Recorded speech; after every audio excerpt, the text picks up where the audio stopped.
Lo que sí se respeta respecto de Chile, y es relevante para nosotros y para ellos, es la estabilidad que ha tenido Chile política y económica en los últimos años y el desarrollo enorme que tuvo el país en los últimos 33 años. Hoy día ya más de 33, pero yo diría con una recesión en este momento en el desarrollo que hemos tenido en los últimos 30. Una desaceleración, exactamente. Que la Cancillería siempre hace un esfuerzo por mantener una política de Estado. Pero creo que en este periodo, más que en ningún otro, esa política de Estado se ha visto teñida, contaminada ideológicamente. Y uno puede estar en desacuerdo con lo que está haciendo Israel en Gaza. Pero el asumir la iniciativa de no recibir las cartas credenciales de un embajador al cual yo lo citó para recibir las cartas credenciales, me parece a mí que no corresponde a la actitud de un gobierno y de un Estado que se respeta a sí mismo. Bueno, vamos a la entrevista en profundidad el día de hoy con algunos de los temas que justamente mencionábamos en la introducción. Vamos a conversar con un hombre que de relaciones exteriores sabe, de la diplomacia ha hecho su vida y nos acompaña el día de hoy Alfonso Silva. Muchas gracias, Alfonso. Gracias, Cristian, por la invitación. No, muchas gracias por acompañarnos. Un hombre que ha sido embajador en Estados Unidos, suma aproximadamente como 14 años en los diferentes cargos que ha tenido allá en Washington. Ha sido también ex subsecretario de Relaciones Exteriores, así que una persona indicada para hablar justamente en este momento de la historia cuando Estados Unidos y Donald Trump en particular está haciendo noticia. Mira, efectivamente yo creo que Trump es un personaje que es controvertido en las redes sociales y en la prensa, pero lo que ha logrado en el Medio Oriente con este cese del fuego es notable. O sea, una guerra que se prolongó por más de 2 años con miles de muertos en Hamas y varios cientos de muertos en los israelitas en un ataque terrorista, es notable. Usted acaba de dar un concepto que me llama la atención porque es lo que pasa, lo otro va en camino. Ha dicho cese del fuego, no acuerdo de paz. Es que yo creo que todavía falta mucho camino por recorrer. Exacto. O sea, el intercambio de los que rehenes y los fallecidos o vivos y la liberación de un monto importante de 250 detenidos, juzgados, condenados, y más o menos 1.700, 1.750 detenidos sin juicio, que ya han intercambiado aparentemente en estas horas, es el primer paso y el paso tal vez más relevante para permitir este cese del fuego. Pero lo que viene después, que es el desarme de las milicias, la entrega de las armas, la organización de un gobierno provisional, técnico, que se disuelva prácticamente el área armada de Hamas, es muy difícil. Es muy difícil y ojalá resulte. Todos tenemos la esperanza de que esa paz sea duradera, pero paso a paso. Yo creo que paso a paso. Creo que se ha hablado bastante, es una buena noticia para ambos bandos, ¿cierto? Tanto para el mundo pro-palestino como para el mundo de Israel, ¿cierto? Esta noticia. Por eso no quiero profundizar más en eso, hicimos un programa especial la semana pasada. Sin embargo, quiero aprovechar su experiencia, particularmente como ex embajador de Chile en Estados Unidos, para hablar de la figura del presidente de esa nación. Ya lo decía usted, un hombre que ha logrado temas diplomáticos importantes. ¿Cómo leemos la diplomacia de Donald Trump? Un hombre que nos guste o no, yo lo dije en noviembre cuando ganó las elecciones y el 20 de enero cuando asumió. Nos puede gustar o no nos puede gustar, pero que el hombre va a hacer la política internacional más entretenida, lo va a hacer. Y vaya que lo ha hecho. Por cierto, está todos los días casi en los diarios y en la prensa en general. Sí, bueno, Trump es un hombre de negocio. Es un dealer de real estate, digamos, es un dealer de propiedades, magnate, obviamente, le ha ido bastante bien. Heredó una fortuna también de su padre. Y es un gran negociador, pero disruptivo. O sea, no sigue los cánones de la diplomacia, claramente. Pero con resultados.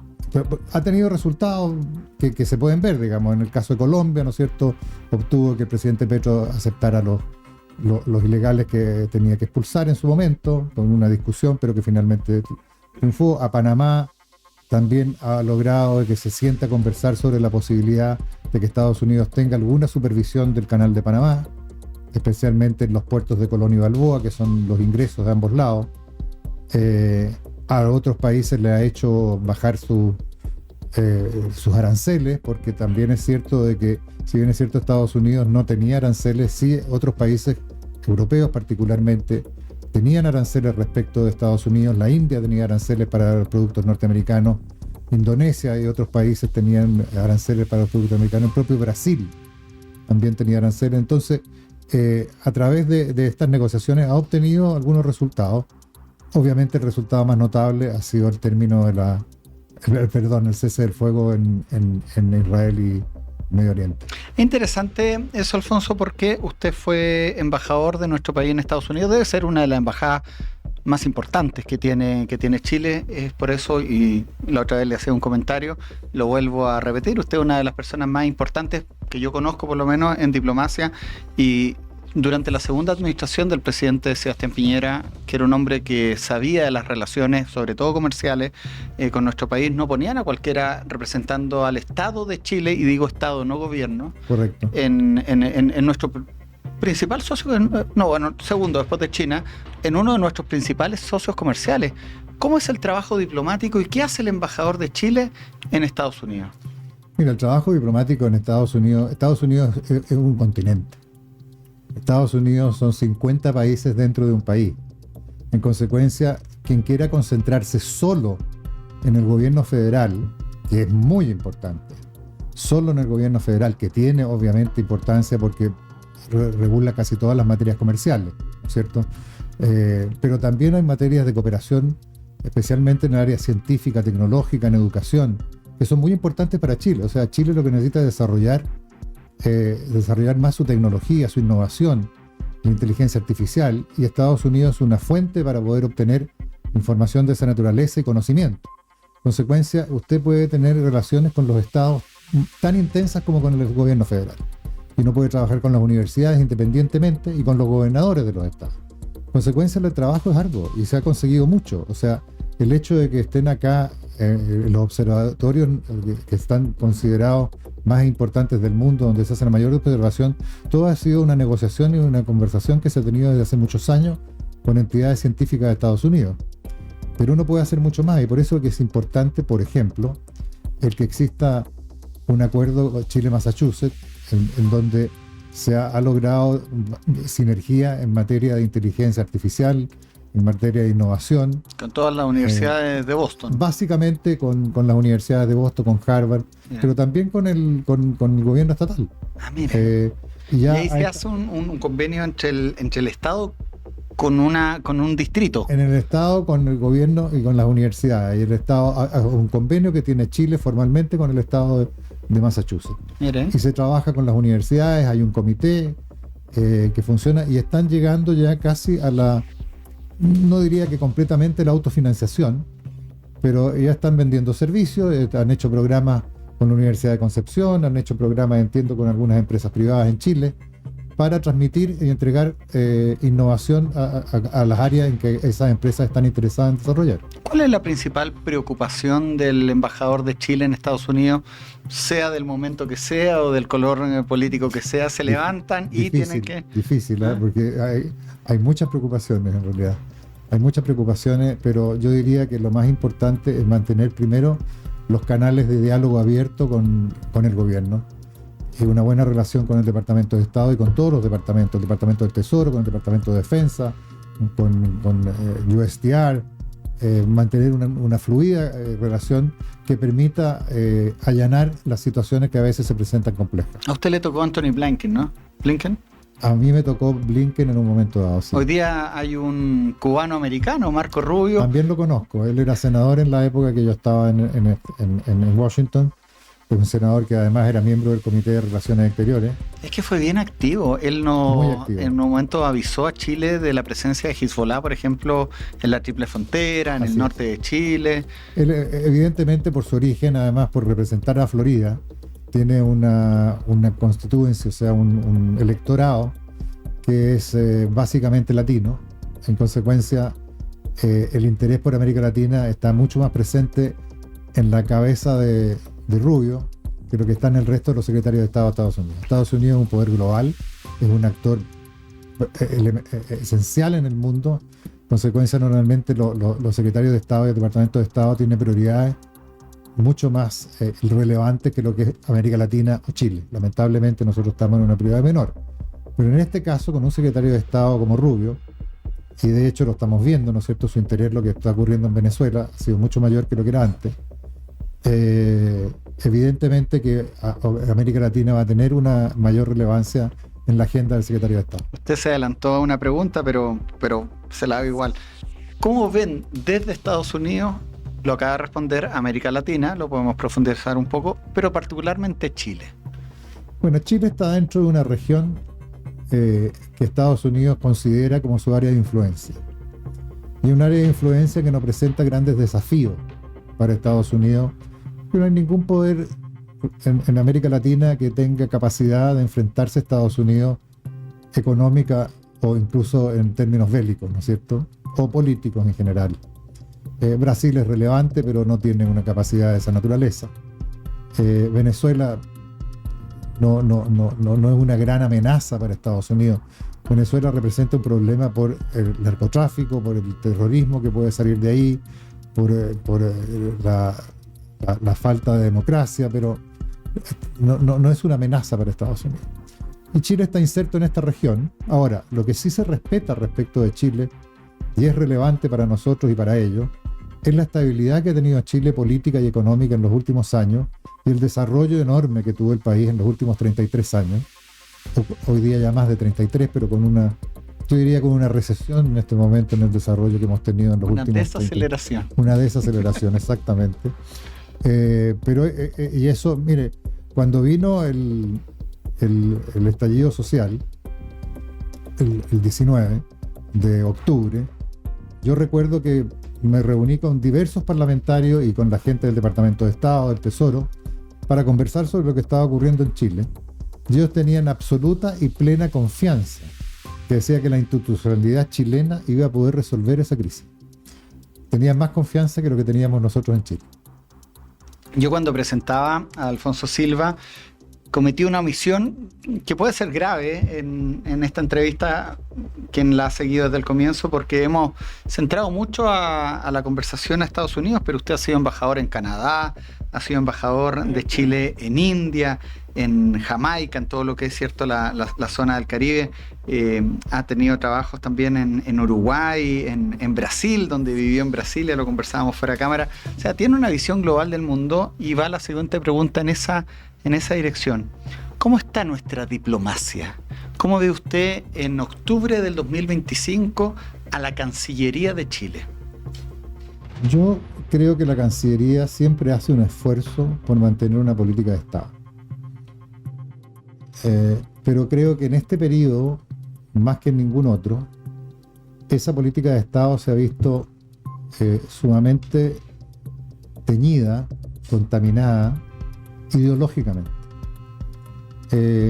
Efectivamente es muy cierto que hay un conflicto entre Hamas e Israel, Hezbollah, los Houthis también, Irán, y uno puede estar en desacuerdo con lo que está haciendo Israel en Gaza. Pero el asumir la iniciativa de no recibir las cartas credenciales de un embajador al cual yo lo citó para recibir las cartas credenciales, me parece a mí que no corresponde a la actitud de un gobierno y de un Estado que se respeta a sí mismo. Estaban que era primera vez en la historia de Chile, creo que del mundo, que ocurría. Del mundo no lo sé, pero efectivamente yo creo que de Chile es insólito, porque él podría haber buscado otra solución. Siempre existe una solución diferente. No le doy el agreement. Lo primero ha sido no darle el agreement, pero además yo creo que si usted tiene relaciones con Israel, tiene que respetar al menos las formas, mandando los mensajes que usted corresponda. Y yo creo que normalmente, por ejemplo, nosotros hemos defendido hasta que Venezuela decidió retirar y suspender relaciones y terminar y cortar relaciones con Chile y pedir que se retirara la embajada, nosotros mantuvimos nuestra embajada en Venezuela con una posición muy crítica del gobierno venezolano, efectivamente porque queríamos tener una posibilidad de tener un vínculo para poder establecer un punto de observación y al mismo tiempo poder tener la posibilidad de señalar aquello que nos parecía que estaba correcto.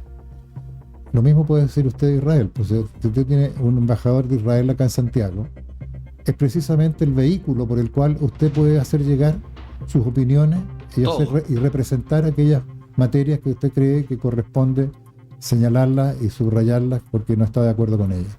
Es interesante lo que dice porque justamente hablando de Venezuela, la noticia surgió el día viernes cuando se anuncia el Premio Nobel de la Paz para María Corina Machado, en un gesto que, si bien es cierto, fue interpretado positivamente por la gran mayoría del mundo, también hubo un sector político, particularmente mundos más de izquierda, podríamos decir, que no estuvieron de acuerdo. ¿Cómo lee usted la entrega de parte del comité noruego, el único que se entrega en Oslo, no en Estocolmo, de este reconocimiento para la disidente venezolana? Yo creo que si hay alguien que le correspondía recibir ese premio, María Corina Machado.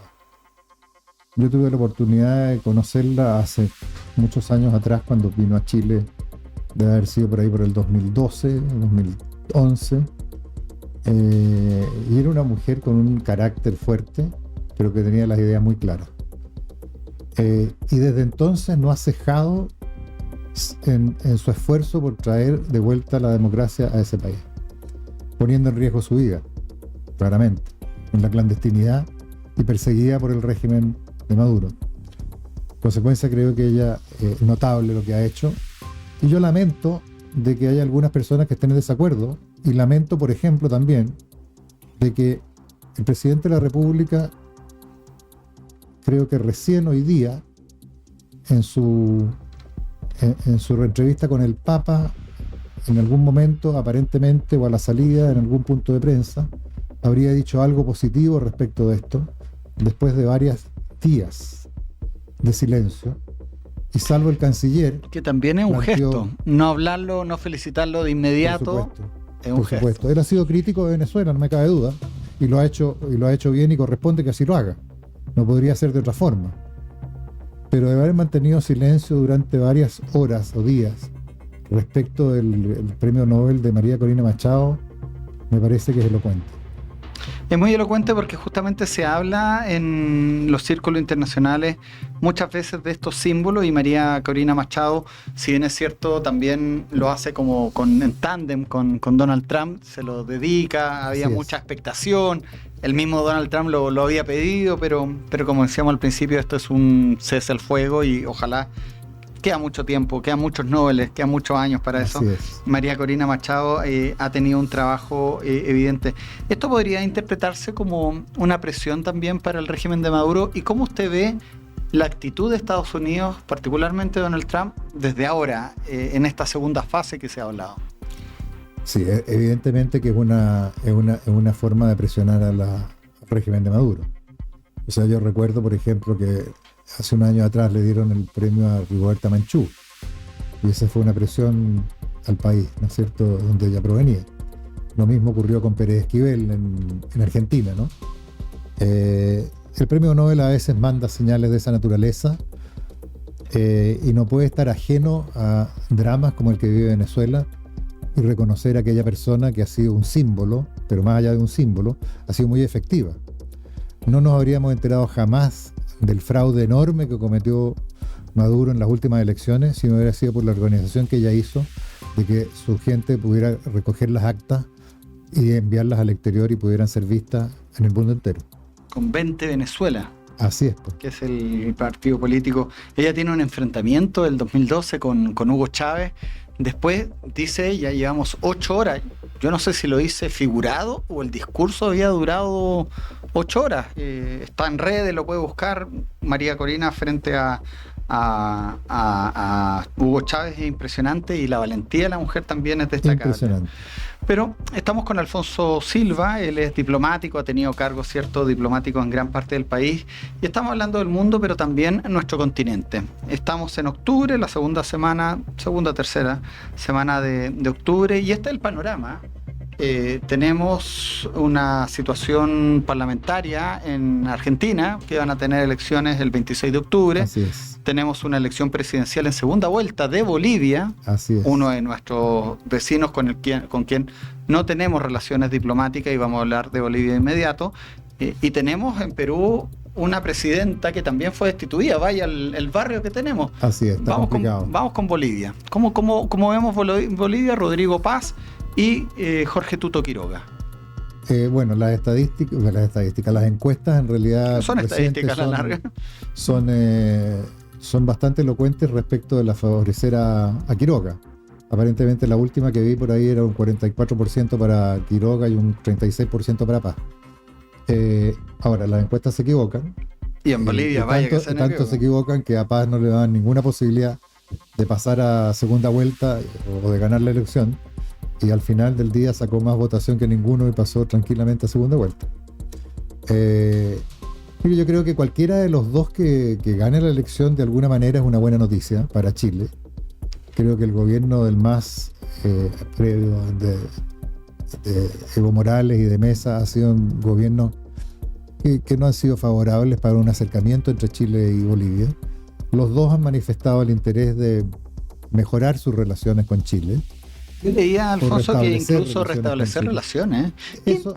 A ver, pero dígame usted que es diplomático. Tiene matices. A ver, dele. Yo creo que tiene matices porque hay que recordar que el artículo 268 de la Constitución boliviana establece de que es irrenunciable el obtener una salida al mar para Bolivia. Y esto no es un término general, sino que dice si se refiere y alude indirectamente a la situación con Chile.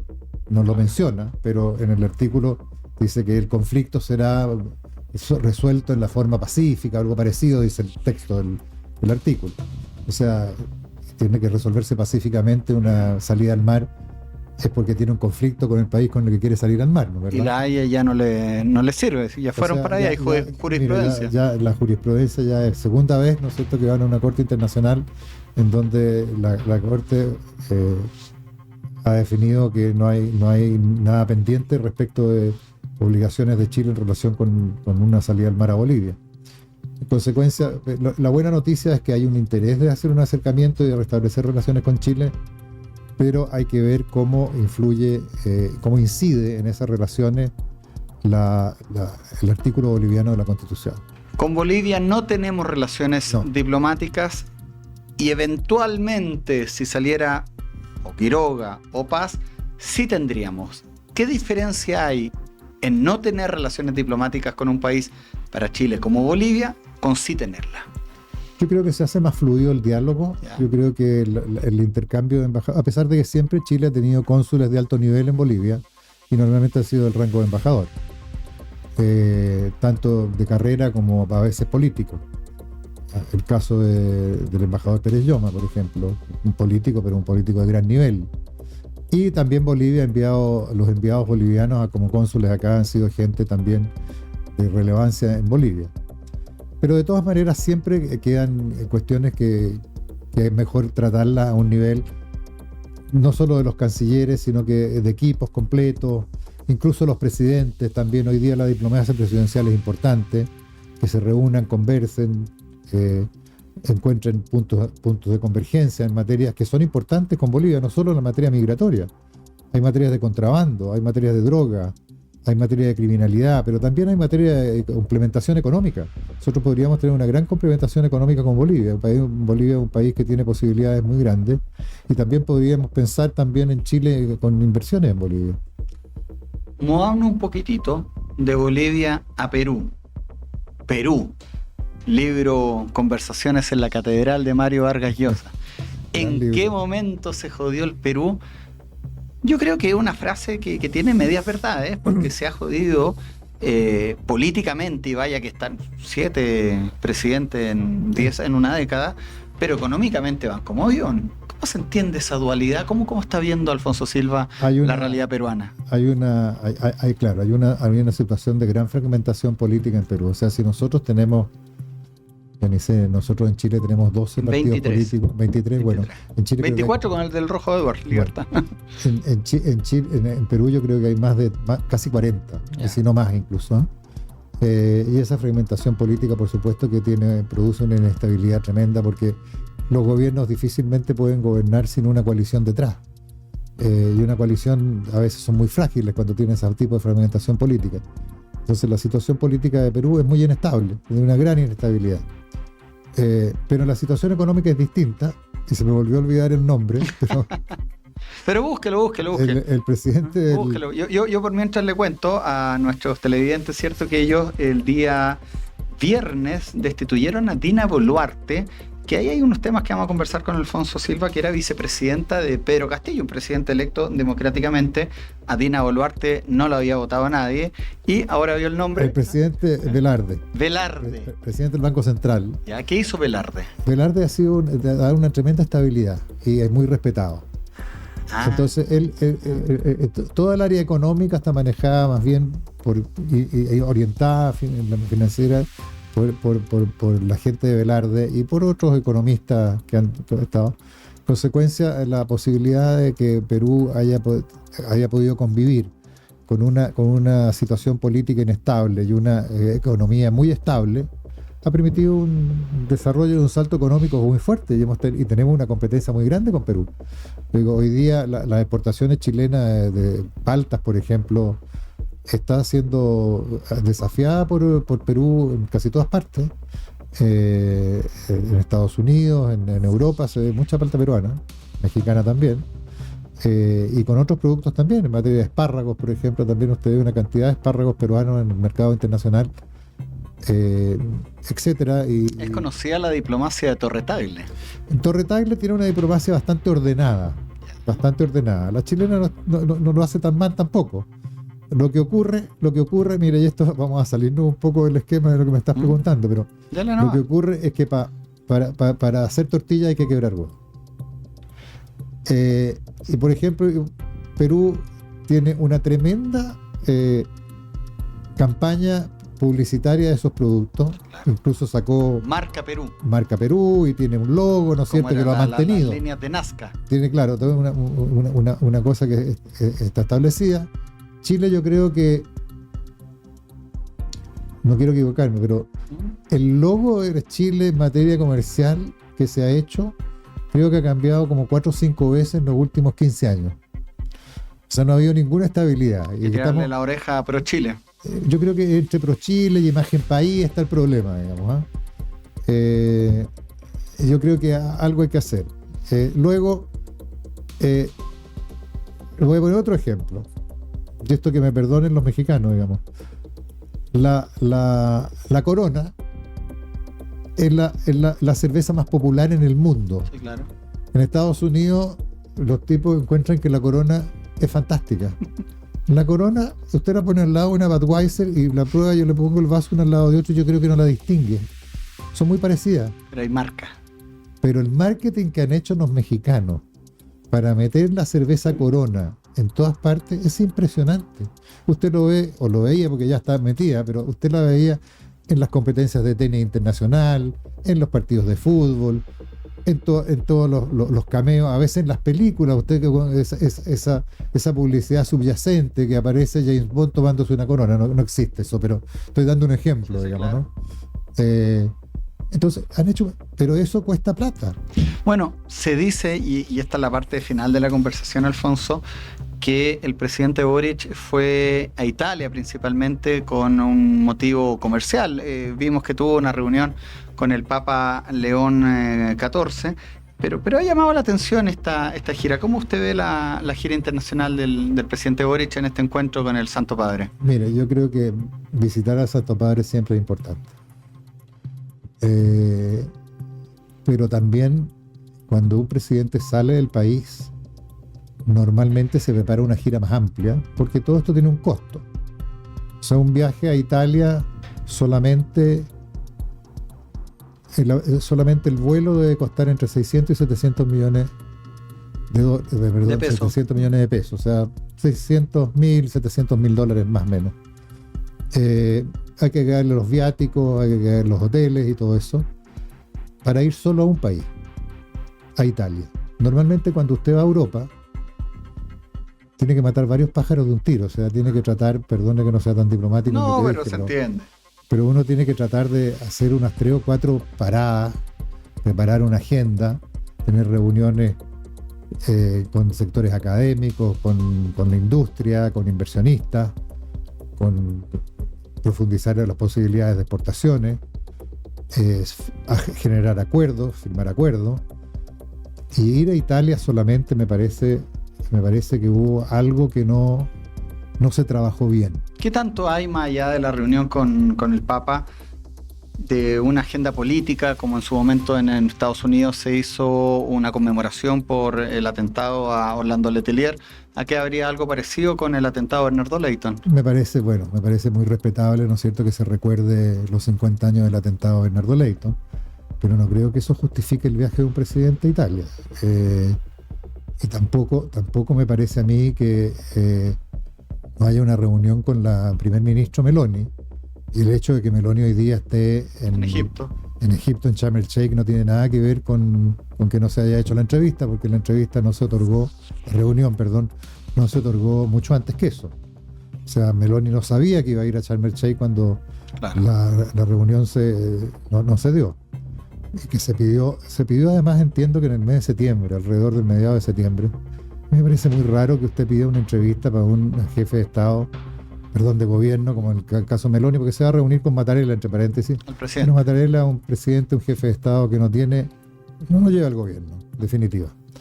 Pero Meloni no sabía que iba a viajar. En consecuencia, creo que no se están haciendo las cosas bien desde mi punto de vista. Puede haber otras opiniones, pero creo que no se está trabajando bien la organización de las giras del presidente. Quiero cerrar con un tema que puede ser familiar para usted, pero no quiero dejar de preguntárselo.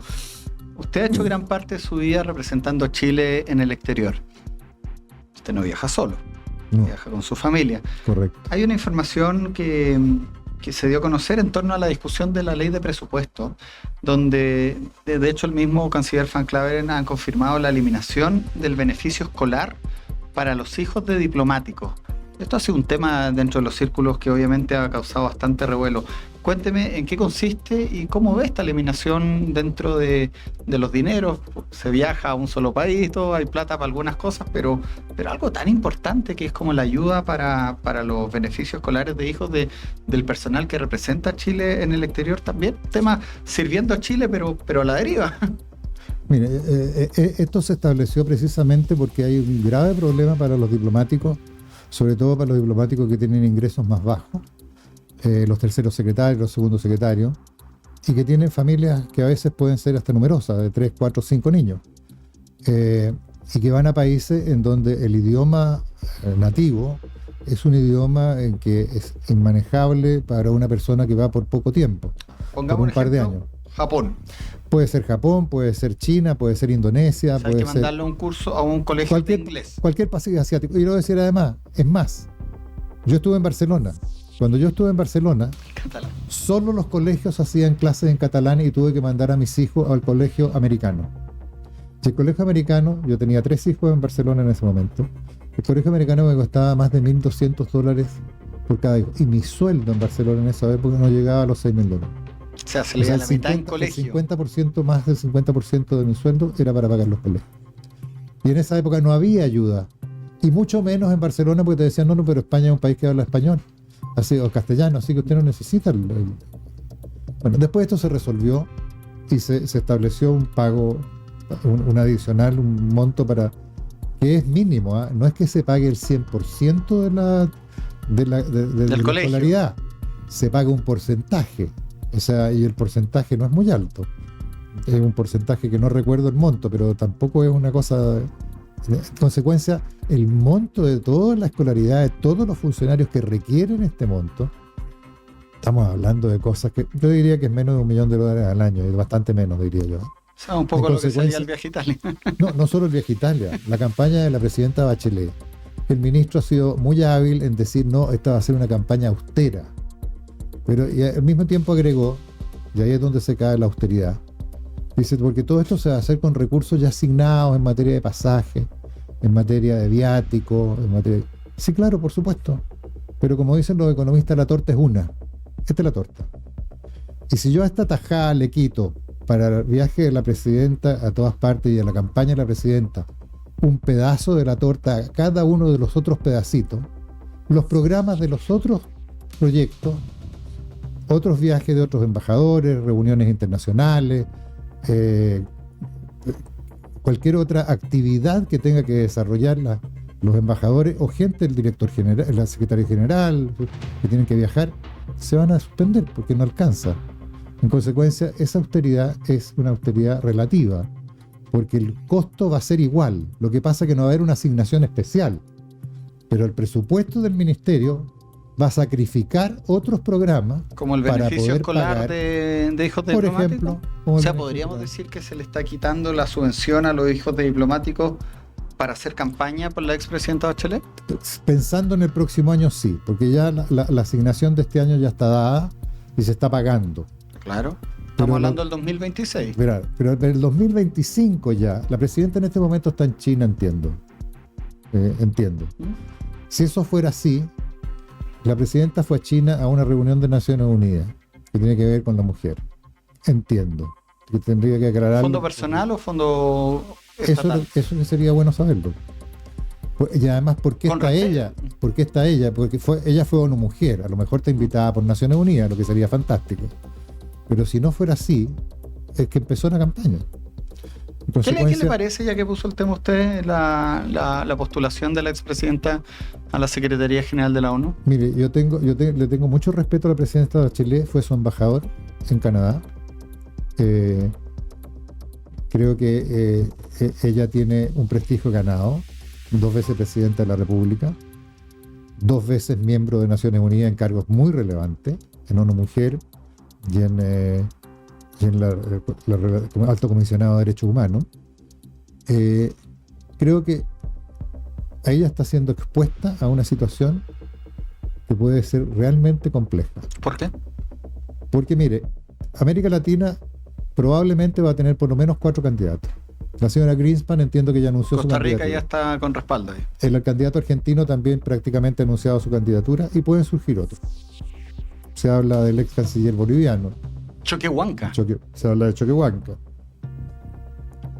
Con la señora Bachelet serían ya 4 candidatos eventualmente.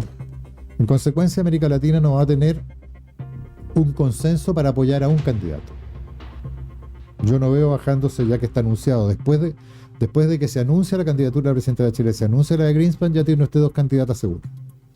Y yo no veo bajándose el argentino tampoco, que tiene una larga trayectoria también en Naciones Unidas.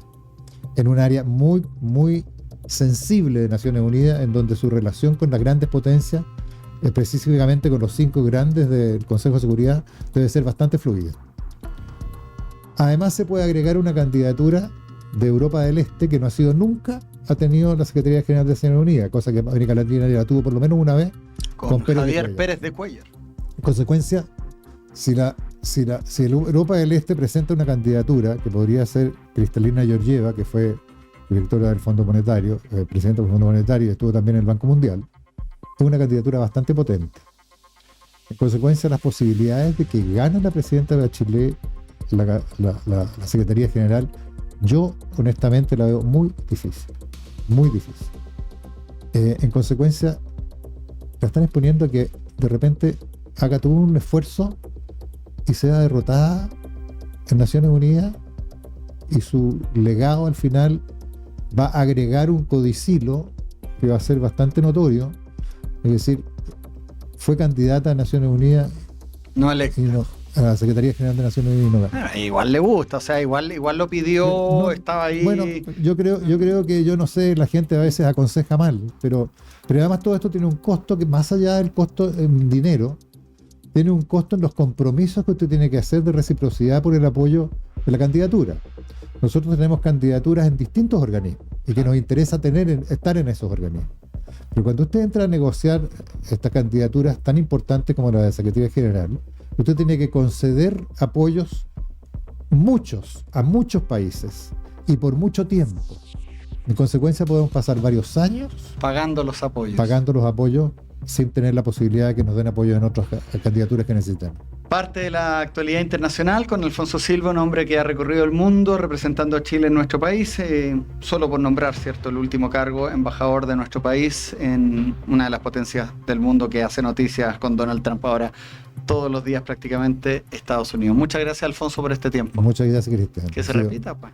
¿Ah? Que se repita pronto. Cuando se pueda, pues, ojalá que no tengamos motivo, porque cuando uno viene es porque pasa algo. No, pero también hemos hablado de la diplomacia, de cómo se ve. Tenemos un barrio que está bien revolucionado, así complicado que está, pues, vamos a ver cómo se termina encauzando. Muchas gracias, Cristian. Muchas gracias por ver esta entrevista. Recuerden tener las diferentes ediciones de Conexión Global en el sitio de YouTube, por supuesto, de TVX Televisión, y la emisión todos los martes a las 21 horas. Nos vemos la próxima semana.